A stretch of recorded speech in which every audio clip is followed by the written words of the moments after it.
Merci Monsieur le maire, et vous verrez qu'on a besoin de moins de 5 minutes pour réveiller un petit peu cette assemblée, puisque cette délibération qui nous est présentée est en lien avec la DE 4 que nous avons examinée cet après-midi, où j'ai formulé une demande d'amendement qui a été soumise à la majorité pour un vote 10 juin.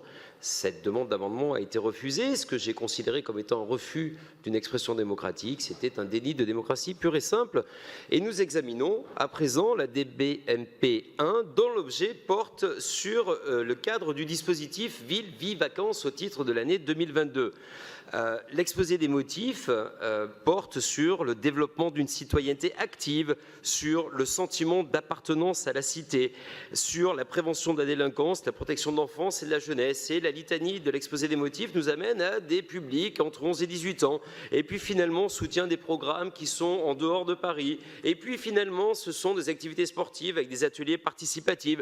Et puis finalement, pour des jeunes, parce qu'on comprend que c'est les 11-18 ans, on soutient également des activités dites nocturnes. Et en fait, on finance aussi des activités en dehors des vacances pour une délibération qui porte sur les vacances.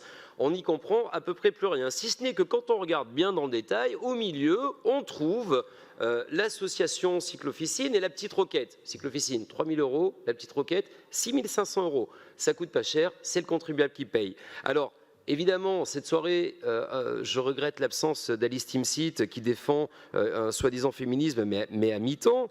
Demain, ma collègue Inès de Ragnel aura l'opportunité de proposer également un vote 10 juin sur cette même association, et je la rejoins puisque je vais vous demander un vote 10 juin sur les articles 53 et 56, tout simplement, encore une fois, sur les motifs que j'ai pu vous exposer cet après-midi. Nous ne considérons pas que créer des espaces non mixtes soit une solution imparfaite dans un monde imparfait.